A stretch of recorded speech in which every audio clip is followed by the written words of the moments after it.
Assalamualaikum warahmatullahi wabarakatuh. Perkenalkan, nama saya Yusril Salsabila, NIM 61, mahasiswa pendidikan fisika FKIP Universitas Jember. Di sini saya akan menjelaskan transformasi Lorentz. Sebelum memasuki pembahasan, saya akan memberikan sebab yang akan saya bahas pada video kali ini. Yang pertama yaitu transformasi Lorentz, yang saya akan menjelaskan pengertian dan penurunan rumusnya. Yang kedua, contoh soal transformasi Lorentz, yang saya akan membahas pembahasan soalnya. Yang ketiga yaitu transformasi Lorentz untuk kecepatan, yang saya akan bahas adalah pengertian dan penurunan rumusnya. Dan yang keempat yaitu contoh soal relativitas kecepatan, yang saya akan membahas pembahasan soalnya. Sebelum kita memasuki topik pembahasan, sebaiknya Anda fokus kepada topik yang akan saya bahas. Dengarkan dengan seksama, tapi jangan tegang. Enjoy, nikmati dengan kopi kalian. Baiklah, kita masuk ke pembahasan yang pertama. Pada transformasi Galileo, telah dikemukakan bahwa selang waktu pengamatan terhadap suatu peristiwa yang diamati oleh pengamat yang diam dengan pengamat yang relatif bergerak terhadap peristiwa adalah sama. T sama dengan T aksen. Hal inilah yang menurut Einstein tidak benar. Selang waktu pengamatan antara pengamat yang diam dan pengamat yang bergerak relatif adalah tidak sama, yaitu T tidak sama dengan T aksen. Transformasi Lorentz pertama kali dikemukakan oleh Hendrik Lorentz, seorang fisikawan dari Belanda pada tahun 1895. Coba kita tinjau kerangka stasiun sebagai objek O dan kereta sebagai objek O aksen. Secara umum, koordinat menurut stasiun T, X, Y, dan Z dapat dinyatakan dalam variabel koordinat menurut kereta, yaitu T aksen, X aksen, Y aksen, dan Z aksen. Sebagai T sama dengan PT aksen ditambah QX aksen, X sama dengan RT aksen ditambah SX aksen, dengan Y sama dengan Y aksen, dan Z sama dengan Z aksen. Dengan PQRS adalah fungsi yang bergantung pada kecepatan kereta atau V. Saat kereta diam, yaitu V sama dengan 0, keempat fungsi tersebut tereduksi menjadi 1, sehingga koordinat menurut stasiun nilainya sama dengan koordinat menurut kereta. Sekarang kita tinjau Ahmad yang berada baris paling belakang di dalam kereta, dan anggaplah berhimpit dengan titik O aksen di dalam kereta. Pada titik ini adalah X aksen sama dengan 0. Persamaan transformasi untuk koordinat T, X di atas tereduksi menjadi T sama dengan PT aksen, X sama dengan RT aksen. Untuk selang waktu tertentu dapat ditulis delta T sama dengan P delta T aksen, delta X sama dengan R delta T aksen. Dari persamaan ini diperoleh delta X per delta T sama dengan R per P. Ruas kiri persamaan tersebut tidak lain merupakan laju perubahan posisi Ahmad tiap waktu jika diukur oleh kerangka stasiun. Jelas bahwa nilainya sama dengan kecepatan kereta terhadap stasiun, sehingga R per P sama dengan V. Sekarang mari kita tinjau Budi, yang orang yang diam di stasiun, dan anggap posisinya adalah X sama dengan 0.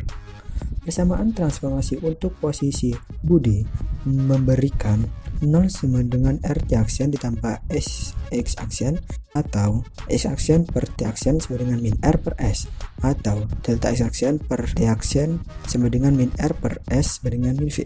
Pada persamaan di atas, besaran delta X aksen per delta T aksen kita kenali sebagai laju perubahan posisi Budi terhadap waktu jika diukur oleh kerangka kereta, dan nilainya adalah min V. Tanda negatif menunjukkan bahwa menurut koordinat kereta, stasiun bergerak ke kiri.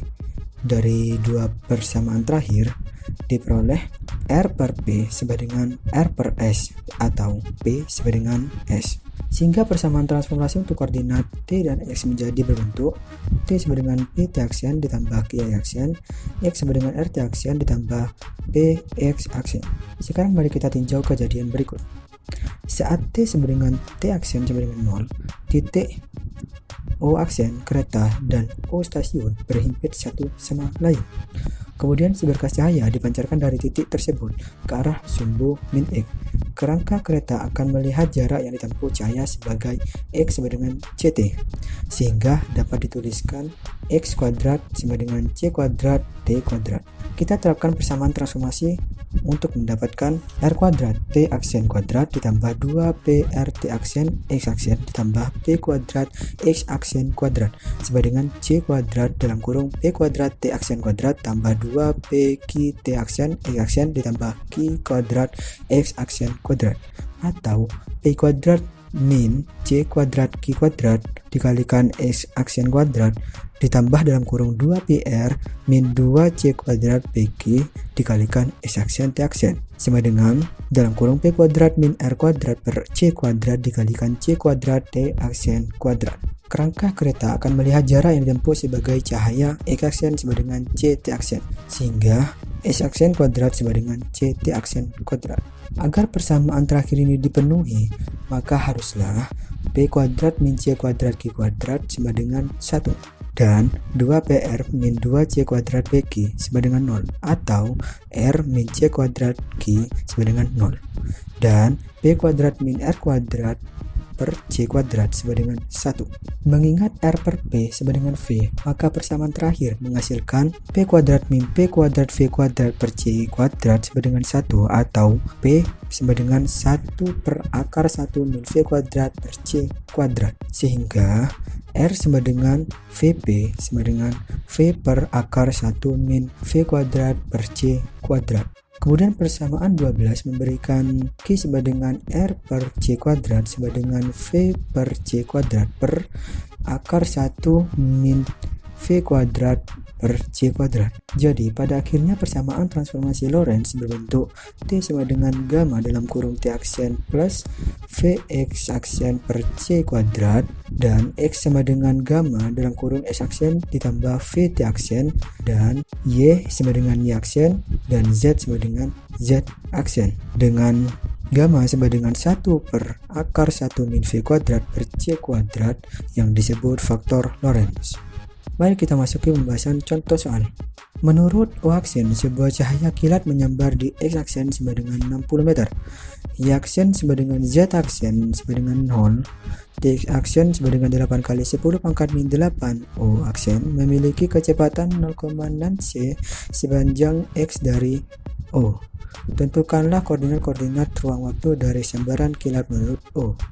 Inilah pembahasan. Jadi koordinat X menurut O yaitu 93 meter, koordinat T menurut O yaitu min 5 kali 10 pangkat min 8 second, koordinat Y menurut O yaitu 0 dan Z menurut O yaitu 0. Mari kita lanjut ke bahasan berikutnya, yaitu transformasi Lorentz, relativitas kecepatan. Karena waktu pengamatan oleh pengamat yang diam pada kerangka acuan S dan pengamat yang bergerak pada kerangka acuan S aksen, hubungan transformasi pada Galileo haruslah mengandung suatu tetapan pengali yang disebut tetapan transformasi, sehingga persamaan yang menyatakan hubungan antara koordinat pada kerangka acuan S dan S aksen dituliskan sebagai berikut. Faktor pada kedua persamaan di atas adalah sama, karena tidak ada perbedaan antara kerangka S dan S aksen, dan tidak ada perbedaan antara koordinat Y T aksen dan Z aksen. Hal ini dikarenakan kerangka acuan S bergerak ke arah sumbu X positif pada kerangka S dengan kecepatan tetap sebesar V1, yang berbeda adalah T dan T aksen. Perbedaan ini dapat kita lihat jika kita mensubstitusikan persamaan S aksen ke dalam persamaan X, sehingga kita dapatkan T aksen sama dengan gamma T ditambah dalam kurung 1 min gamma kuadrat kurung X per gamma V, di mana gamma adalah tetapan transformasi. Misalkan kecepatan Hasan berjalan terhadap kerangka acuan S diganti dengan cahaya yaitu V aksen sama dengan C, maka menurut postulat Einstein yang kedua menyatakan bahwa pengamat pada kerangka acuan S akan mendapatkan V sama dengan C, maka didapatkan bahwa X sama dengan CT dan S aksen sama dengan CT aksen. Bila nilai S aksen dan T aksen dimasukkan pada persamaan 21, didapatkan gamma dalam kurung X min VT sama dengan C gamma T ditambah dalam kurung 1 min gamma kuadrat CX per gamma V. Berdasarkan persamaan ini, bila yang mengandung nilai X dijadikan 1 pada ruas kiri, dapat persamaan berikut. Karena nilai X sama dengan CT, maka persamaan tadi sama dengan 1. Jadi kita bisa melihat V kuadrat per C kuadrat sama dengan 1 per gamma kuadrat min 1, atau gamma sama dengan 1 per akar 1 min V kuadrat per C kuadrat. Sehingga transformasi Lorentz dituliskan menjadi X aksen sama dengan X min VT per akar 1 min V kuadrat per C kuadrat, dengan Y aksen sama dengan Y dan Z aksen sama dengan Z. Sehingga kita mendapatkan persamaan, yaitu T aksen sama dengan T min Vx per C kuadrat per akar 1 min V kuadrat per C kuadrat.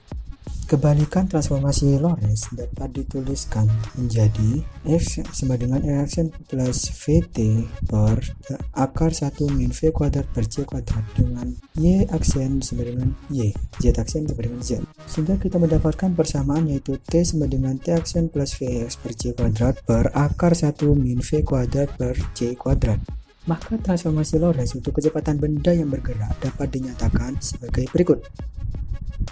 Sehingga kita memperoleh persamaan Vx aksen sama dengan Vx min V per 1 min V Vx per C kuadrat. Secara analog, persamaan transformasi Lorentz balik untuk kecepatan dapat dituliskan Vx sama dengan V aksen tambah V per 1 plus V Vx aksen per C kuadrat. Dengan cara yang sama, maka disimpulkan bahwa Vy sama dengan V aksen Y akar 1 min V kuadrat per C kuadrat per 1 plus V Vx aksen per C kuadrat, dan Vz sama dengan V aksen Z akar 1 min V kuadrat per C kuadrat per 1 plus V Vx aksen per C kuadrat. Persamaan 25 dan 26 merupakan penjumlahan kecepatan transformasi Lorentz yang kemudian dikenal dengan penjumlahan kecepatan menurut teori relativitas Einstein. Persamaan tersebut merupakan rumus kecepatan benda yang diamati oleh pengamat yang diam, yang disebut rumus penambahan kecepatan relativistik yang sesuai dengan teori relativitas Einstein. Yang pertama yaitu bila Vx aksen sama dengan 0, maka Vx sama dengan V. Ini cocok dengan kejadian dalam kehidupan kita. Jika penumpang kereta api diam, kecepatan penumpang terhadap tanah sama dengan kecepatan kereta api terhadap tanah. Yang kedua, bila V sama dengan 0, maka Vx sama dengan V aksen. Hal ini juga sesuai yang kita harapkan, yaitu jika kereta api diam, maka kecepatan penumpang terhadap tanah sama dengan kecepatan penumpang terhadap kereta api. Yang ketiga, bila V dan Vx aksen sangat kecil dibandingkan kecepatan cahaya, maka Vx sama dengan Vx aksen plus V. Hal ini sesuai dengan rumus kecepatan dalam transformasi Galileo. Bila Vx aksen sama dengan C dan V sama dengan C, maka diperoleh nilai Vx sama dengan C. Hal ini sesuai dengan postulat Einstein yang kedua. Ternyata rumus pertambahan kecepatan relativistik yang diturunkan dari transformasi Lorentz tidak bertentangan dengan kecepatan relativistik. Baiklah, kita menuju ke contoh soal. Sebuah pesawat tempur yang bergerak dengan kecepatan 0,8 C relatif terhadap bumi menembakkan roket dengan kecepatan 0,6 C. Berapakah kecepatan roket tersebut menurut pengamat yang diam di bumi? Berikut penyelesaiannya. Diketahui V sama dengan 0,8 C, Vx sama dengan 0,6 C, yang ditanya adalah Vx. Sehingga kita dapatkan Vx yaitu 0,946 C. Baiklah, sekian dari saya. Apabila adalah salah kata dan perbuatan yang kurang berkenan di hati Anda, saya mohon maaf. Apabila masih ada kesalahan pada materi yang saya jelaskan, mohon diperbaiki karena manusia tidak luput dari kesalahan. Sekian dari saya. Wassalamualaikum warahmatullahi wabarakatuh.